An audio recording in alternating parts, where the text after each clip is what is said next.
కూటమి ప్రభుత్వం IVRS calls ద్వారా తప్పుడు ప్రచారం చేస్తోందని వైఎస్ఆర్సీపీ అధికార ప్రతినిధి పుత్తా శివశంకర్ ధ్వజమెత్తారు.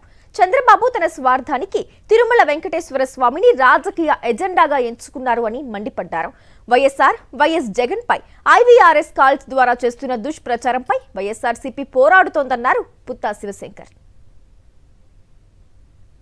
రాజకీయంగా పరమావధిగా చేసుకున్నటువంటి చంద్రబాబు నాయుడు నీచ నికృష్ట సంస్కృతి సంప్రదాయాలకు తెరదీస్తూ ఐవీఆర్ఎస్ కాల్స్ ద్వారా ప్రజలందరికీ కూడాను కాల్స్ పంపించేసేసి జగన్మోహన్ రెడ్డి గారు, రాజశేఖర రెడ్డి గారు హిందూ ధర్మాన్ని ఇలా చేశారు అలా చేశారు అనేటువంటి తప్పుడు ప్రచారాలు జనాల్లోకి తీసుకెళ్లడానికి ఈరోజు ప్రయత్నాలు జరుగుతున్నాయి.